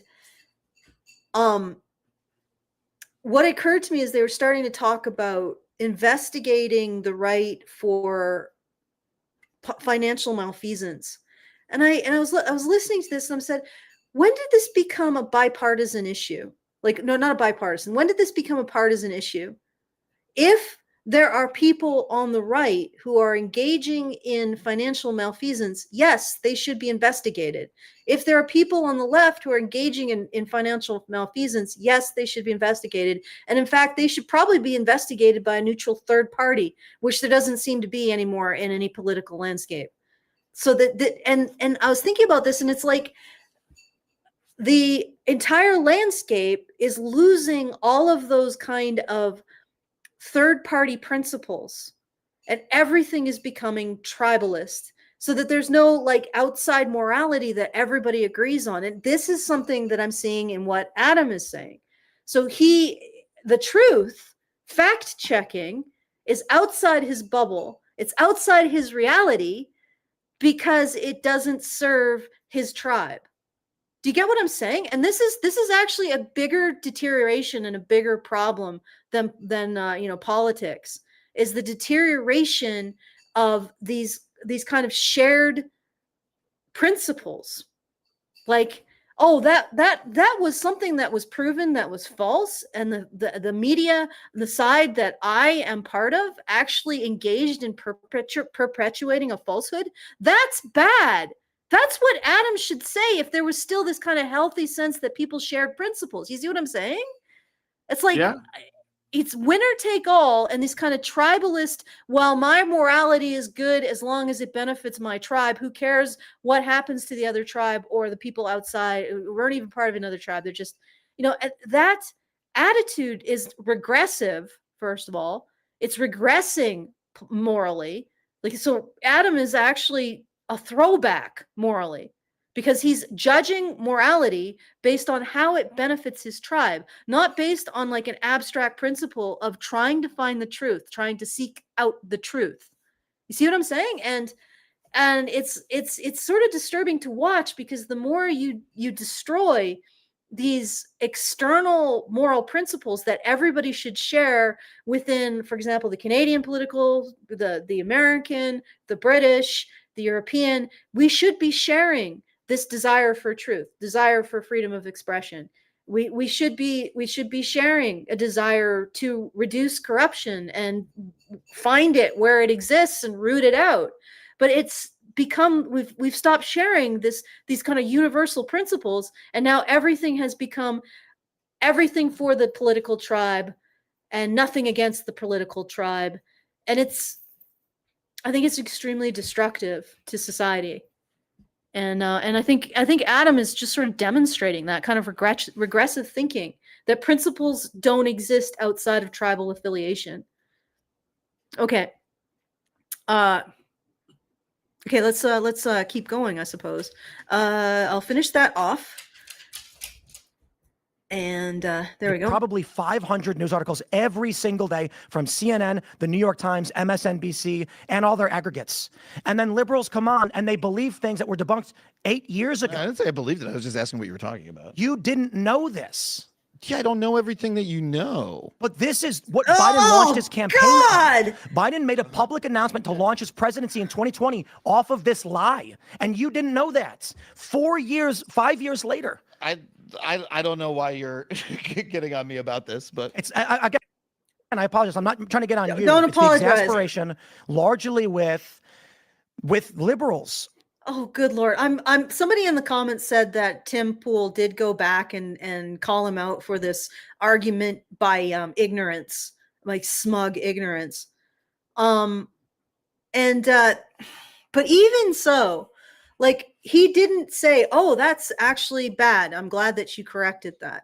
So there's no, I think Tim Pool probably has some principle around, truth, and sees it as universal. So in other words, if his political tribe is lying, then he would want them to stop that, and he would want to call it out regardless, right? So it's an overarching principle. But like, even Adam isn't like, well, okay, well, I guess that was not a good thing. Nothing. It's just like, if my tribe gets called out, I'm just going to play dumb. Well, this is such criminal tribal thinking. It is, but I agree with you. Tim Pool's not engaging in that. And a lot of people who they would consider the right are also not engaging in that. It is tribalism, but it's more or less one direction.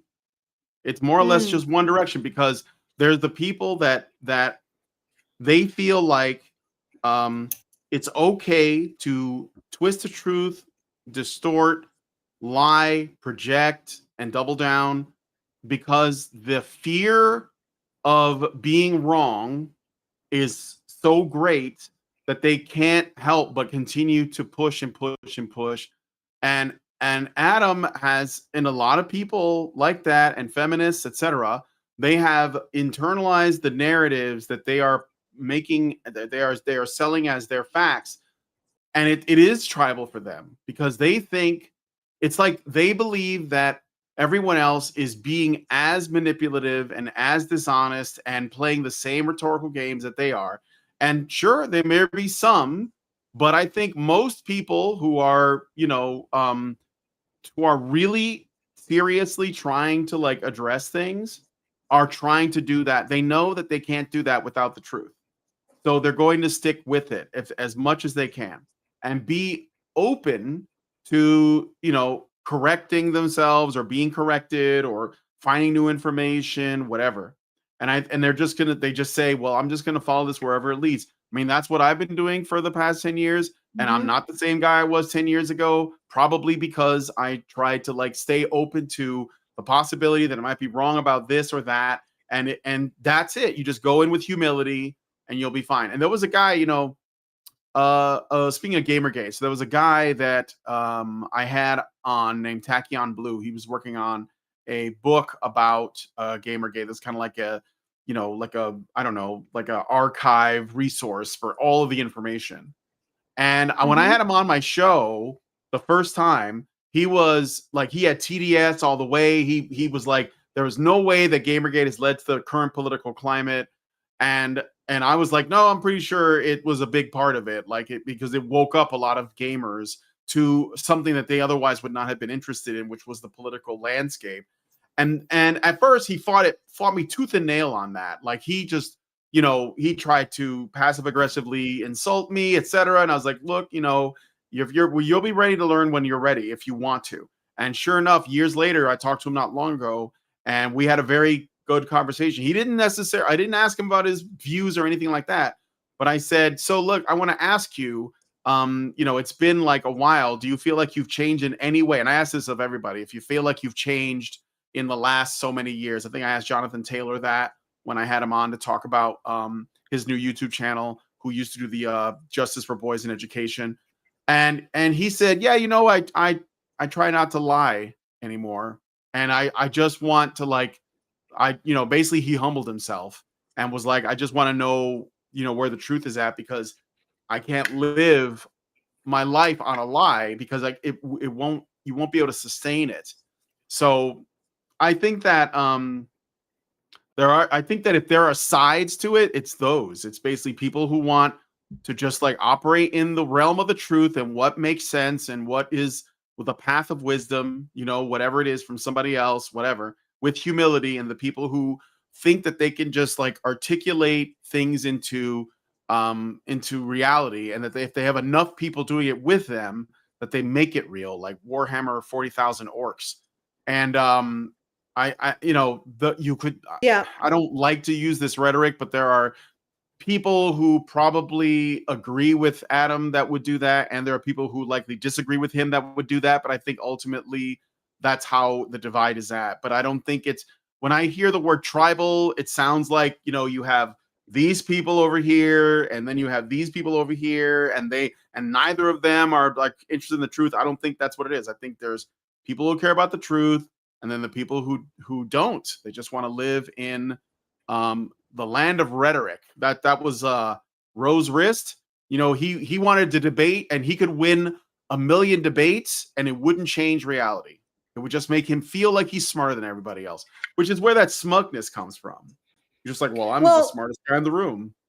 I think that I think there's something to be said that there is this kind of my tribe, no matter what, and that attitude coming out. I'm not saying it's everywhere, because the funny thing is that when you have one tribe saying my tribe no matter what, then anybody who says wait, but what about the principles of truth and free speech and avoiding corruption, and somebody in that tribalist mentality will regard someone who's simply upholding neutral principles that are essential for an advanced democracy to function as being their enemy.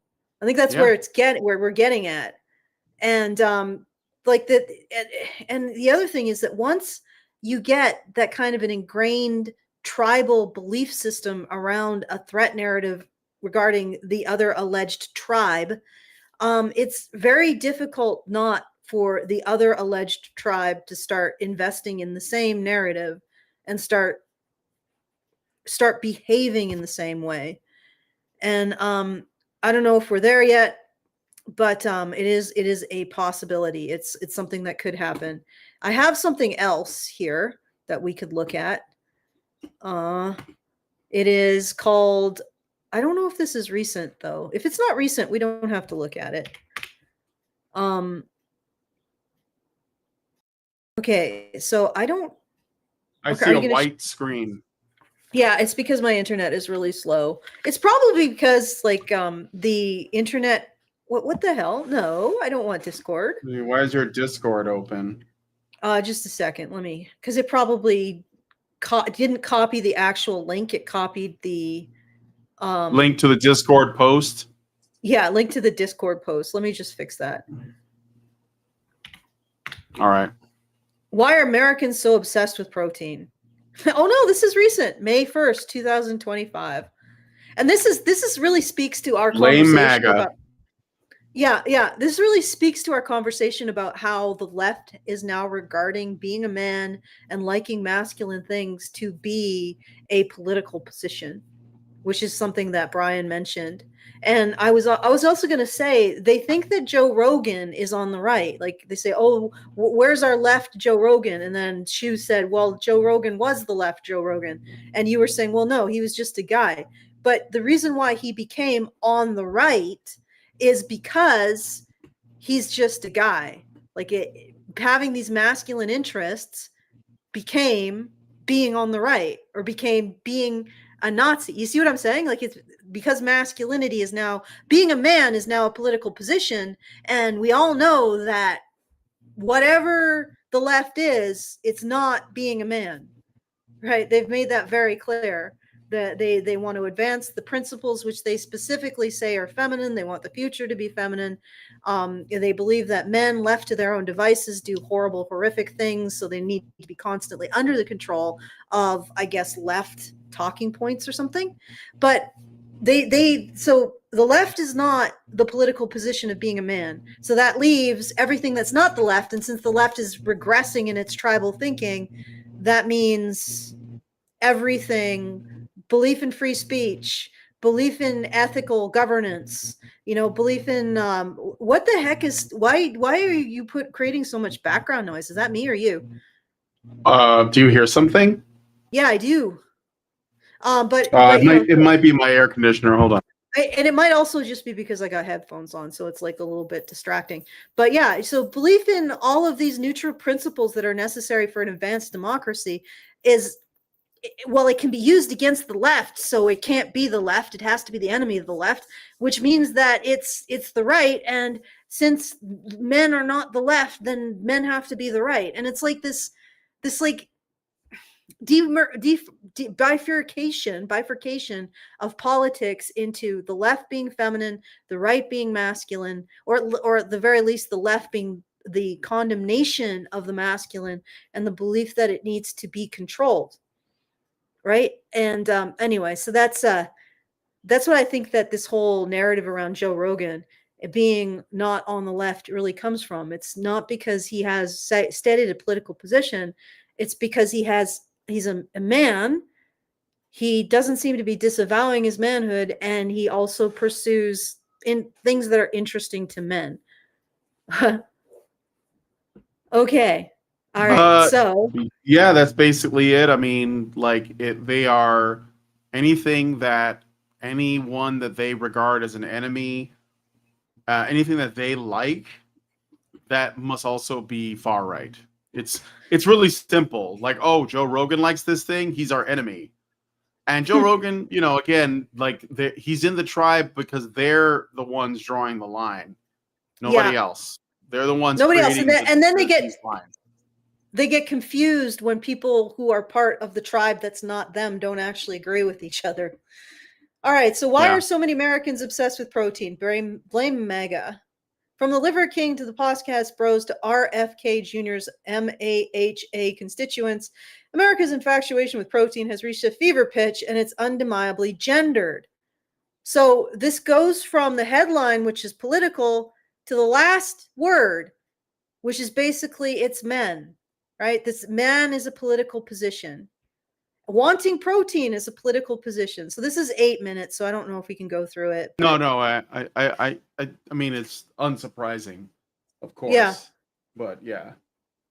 Okay. So, Essentially, yeah, like, well, think about it. Like the feminist left has adopted several different pet ideologies, and anyone who doesn't like align with those likely opposes it or is the opposite of it, doesn't necessarily like oppose it, but by existing is an opposite alternative to said position. So like what is the feminist left with regards to health? Well, healthy at any size. They're the body positive movement is an offshoot of the feminist movement. So, and by the way, the body positive movement only applies to women, not men. Fat men are just fat men. Fat women are women that should be protected, Lizzo, etc. Like we have to like say, oh no, healthy at any size, baby. Eat whatever you want. Men are not allowed to judge you. Nobody's allowed to judge you, right? You're beautiful. Everybody's a 10, but not the men, just the women. Okay, the body positivity movement only for women, not for men. So when men say, well, you know, like what's the truth? Well, the truth is that if I'm healthy, I will live well and I could live like a long time, which is good for my health and the those around me. And I think I'm going to take care of myself. I'm going to look into some options for that. And they go watch Nick Freitas, like who's on one of the guys on there, or all these other guys that promote keto, or they're promoting like, you know, healthy ways to like lift or whatever. And so guys get into lifting, they get into MMA, they get into all of these health-oriented things that a lot of men like and are interested in. Hell, some of them just watch an anime and they're like, I want to be ripped like that guy. And so they go to the gym. And these women say, oh, you're doing that? Well, that's the opposite of what we believe. So that is right wing. You're the enemy. And that's the only criteria. Oh, you care about your health? Also, you know, the fact that RFK Jr., you know, is basically like trying to change like the state of our food, and he's not talking anything about the patriarchy or men dominating women or anything like that. He's literally specifically focused on the health of children as like his primary launch point. But he talks about this a lot. But the problem is not what he's promoting. The problem is that he's in the wrong camp, and so they have to take the opposite position automatically. Oh, RFK is in the Trump camp, so we got to be against everything he's for. That's how they define themselves. They define themselves by being the opposite of whatever their enemy is for, even if that is common sense. If Trump started drinking water like every day, they would stop drinking water because they want to oppose him. If RFK said, you know, and he's like, we got to take the food coloring, these dyes, they're not healthy, they're banned in all these other countries. Why do we use them?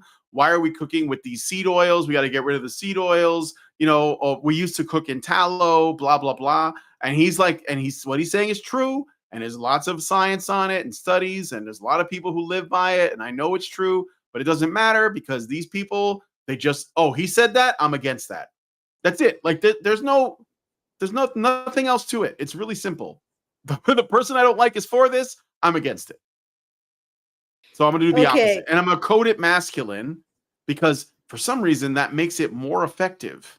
When you say, oh, this thing is bad because men like it, it actually works. Like there are women who are because like, I think it actually honestly is it's an effect of the fact that men will police each other based on women's opinions. And I mean, I guess this sort of makes sense in the context of the evolution of the human race. If you don't in some way make the social environment amenable to women, you sort of die out to a degree. So that sort of spawns a sort of gynocentrism. And also women are the ones who inculcate the next generation with, I don't know if I said that word right, but whatever, the next generation with the emotional habits that allow them to work together, to have a sense of belonging with their tribe, to cultivate the resources in the area. So women are laying that basis. So there's a lot of giving women the right to determine whether or not men's actions are correct. And you see this with the continuity in terrorist groups. The women form the core because they're the ones who are most central to the continuance of the group. And this is throughout all of human societies. It's something that feminists refuse to address as a power, that women are telling their children the social codes of the groups that they belong to, who they belong with, when and where they're deserving of resources, what resources they're deserving of, how they develop those resources. They're inculcating all of these emotional and cultural habits. It's a huge part of where culture comes from. And in fact, law and policy is downstream of that. And nobody wants to address that. So, but the ultimate point of bringing that up is that women control emotionally our understanding of the worth and the benefit of men's actions. And that's what feminists are appealing to when they say, well, this is a man's behavior, even if it's something neutral like free speech, that should be fairly neutral. Well, that's a man's behavior. Remember all the free speech crap? That's male behavior, right? Because when they cast it as male behavior, it becomes judgeable. Does that make sense?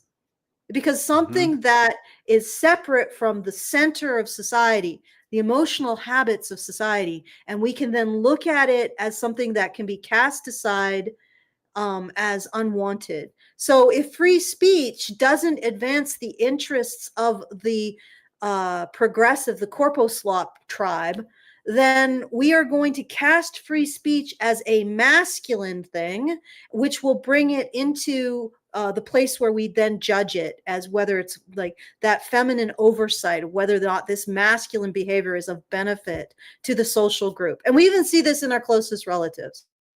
You know, a male chimp has to cultivate relationships with other chimps, other male chimps, in order to have power. But if the female chimps decide they don't like him, it doesn't matter. He's on the out. So they feel like he's not beneficial to the group. He's on the out.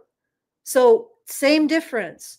If we cast a behavior as male, it becomes judgeable, right? If we cast a behavior as female, it's like nobody's like, oh no, that has to be acceptable. In fact, men seem to go out of their way to regard the most ridiculous and disturbed and unacceptable female behavior as just the cost of doing business, rather than something they need to judge harshly.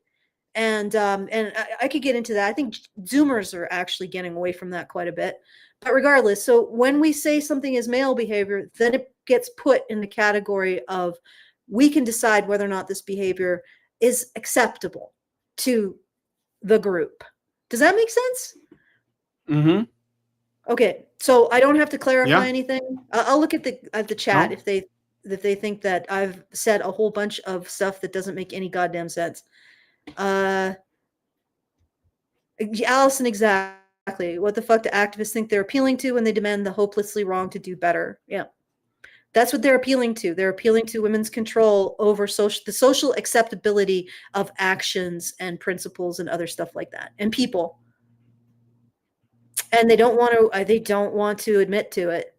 And it's the dance I always have with feminists, because I say, well, what are you going to do? Like, you're basically saying men control everything. Who are you appealing to then? And they can't say men. So they go around and around in circles, and we do a little waltz for like 3 days on Twitter, and they can't admit it. They can't admit to this power that women have to judge men. Okay. So I just wanted to bring up one thing from this article, and then we'll just call it a day. Okay, let me make sure I've got the right place, because it's all cut up with the recommended dietary allowance, RDA. Oh no, wait. Cohen points me to the work of the Harvard colleague S. Brian Austin in the Social and Behavioral Sciences Department, the School of Public Health. Everybody should feel a frisson of fear at that credential, who is the founding director of research and training program dedicated to eating disorder prevention. In 2022, she co-authored a paper examining young men's use of protein supplements. In its findings, warned clinicians to be aware of their male patients' use of protein powders and muscle-building supplements, which pose acute and long-term physical and physiological consequences. Last year, one of the co-authored studies found that muscle-building supplements formed a pipeline to anabolic steroids in young men. They need to take the word pipeline from these people's vocabulary, or they need to keep it under lock and key and say you only get this when it really is true. Of course, you got to write an article that the pipeline, the talking yeah. point pipeline to pipeline. Yeah. Because muscle building supplements to anabolic steroids, there's probably no pipeline. It's just a Venn diagram in which people who use anabolic steroids also likely use muscle building supplements. And I don't think okay, somebody who's interested in their physical appearance and their athletic prowess is probably going to use muscle building supplements, right? So you got a pool of people who are using these muscle building supplements. And that pool, some of them are going to use anabolic steroids because there's an overlap there, right? I don't think that anybody is going to just start using anabolic steroids out of nowhere. They're going to be part of a culture of this, but that doesn't mean there's a pipeline. How many people who actually use protein powders, like I may have used some in the past, end up using steroids? Like, this is just a standard health supplement. Good Lord. I think I've eaten I have a cereal that's like low keto and it's made out of whey, and a lot of protein supplements are made out of whey. Guys, I'm on the protein supplement to anabolic steroid pipeline. You might as well say that people who drink the recommended 8 glasses of water are on the anabolic steroid pipeline. The recommended dietary allowance, of protein is 0.3 grams per pound of body weight. But some popular online health experts like Atia, who advises David Protein and is invested in the protein favor, blah, blah, blah, as recommending far greater levels, basically. Big protein. Now it's big protein. We got a pipeline, friends. And we're also dealing with big protein. Big creatine. Big creatine. Yeah. Big iron. They don't want people taking care of themselves. They want people to want to be taken care of. Yeah, well, they want that's people like a to part do of pharmaceuticals. it. Yeah. Like, how about the aspirin to pharmaceutical pipeline? That's real. Okay, so aspirin anyway, to Ambien. Yeah, exactly. The bodybuilding craze of the 1970s birthed from. Oh, in the previous paragraph, they described all the female influencers that also have this, like building your body thing. But we're not. Birthed from the founding of Venice's Gold Gym, fueled by now protein supplements and steroids, and popularized by Arnold Schwarzenegger's oiled muscles in 1977, pumping iron. Coincided with the era of economic flux, widening. What? We are now on the protein shake to Nazi pipeline. Oh no! To Schwarzenegger. Yeah, to Nazi. Fucking 70s Schwarzenegger pipeline. Yeah, but no, we're now landing on Nazis, widening political polarization and rising momentum around women's rights and gay rights. I wonder how much of the overlap between the muscle culture and the gay culture is. The latter of which sparked a backlash men's rights. We got to mention Brian or men's liberation movement. We were a backlash to. Oh, really? Yeah, we're backlash to women's rights. Damn straight, I'm a backlash to women's rights.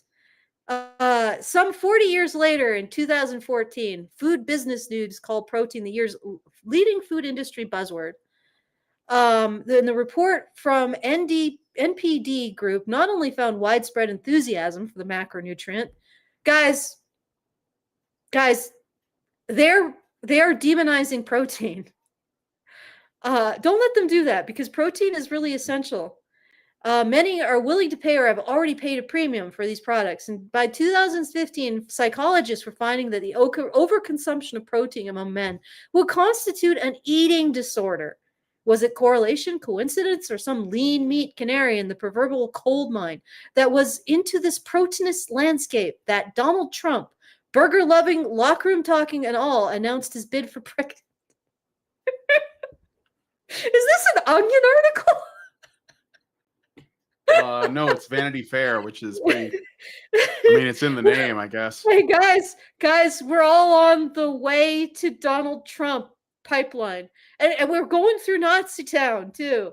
Like Donald, we're from, more like Donald Pump. yeah. So we're starting with whey protein, and we're taking a trip into the oiled muscles of totally straight 70s gym culture.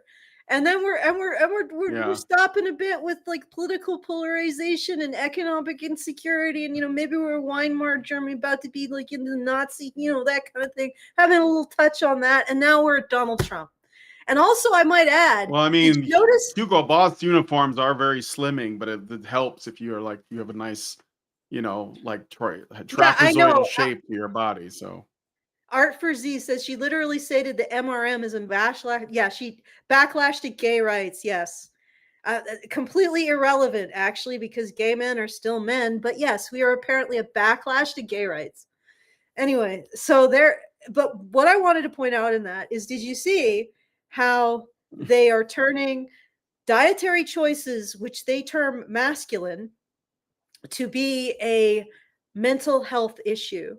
There are actually, they are turning masculine dietary choices into a mental illness. Yeah. Like, and they do that with everything that's masculine. Like liking explosions, mental illness. I guess liking explosions might be a mental illness. Liking fast cars, toxic masculinity. And toxic masculinity is itself considered to be a form of mental illness, it seems. In the favorable, it's like it might be something inflicted on men, but often it's just assumed to be something chosen by men because they just hate everything and everybody. But the reason why I say that it's framing masculinity as a mental illness is because all of the elements of toxic masculinity are related to dysfunctional and dysregulated behaviors.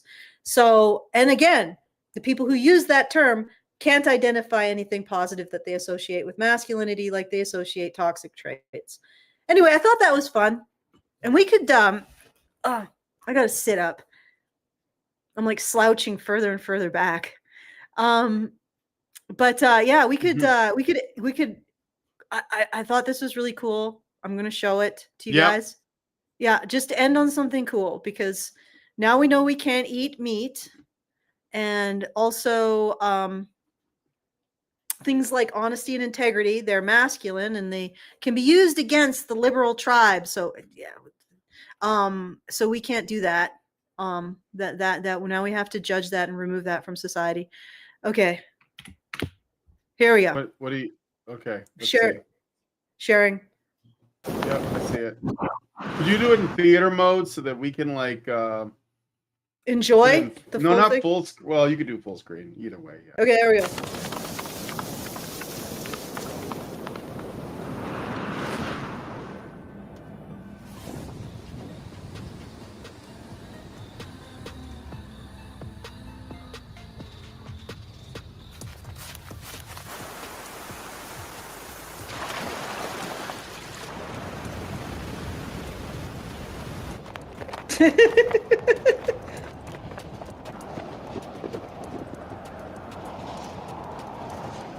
Okay. I like the generic space future clothing. Yeah, like where, like what are they? What? I mean, like what it needs is like something to make it look like it's like a lion made out of steel. That'd be some cool 80s shit right there. Like a lion head or like a griffin. Like it needs to breathe fire. You're on your way, but it could be way cool. Yeah, me and my mini Zord. But seriously, it also, don't you think like if it breathed fire and had like laser options, it would also work too? Or at least laser light. One thing at a time before we give it to the Navy SEALs. But yeah, I mean, like, is this good news? This is terrifying. Didn't you see the episode of Black Mirror with the killer RoboDog? No, I don't watch that show. But I mean, this is Japan, right? Like Kawasaki, yeah.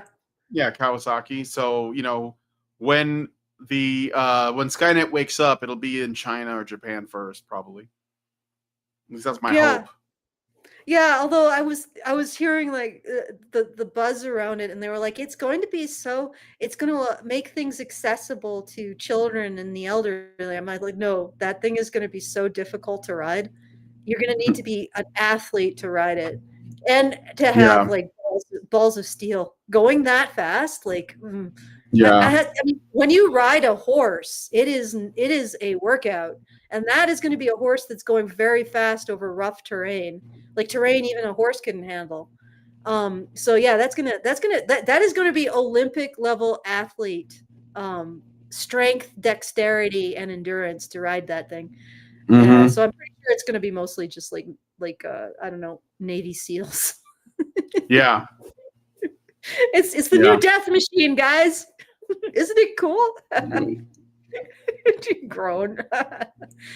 Oh, all right. So that's all I have in my little grab bag, my Felix's grab bag.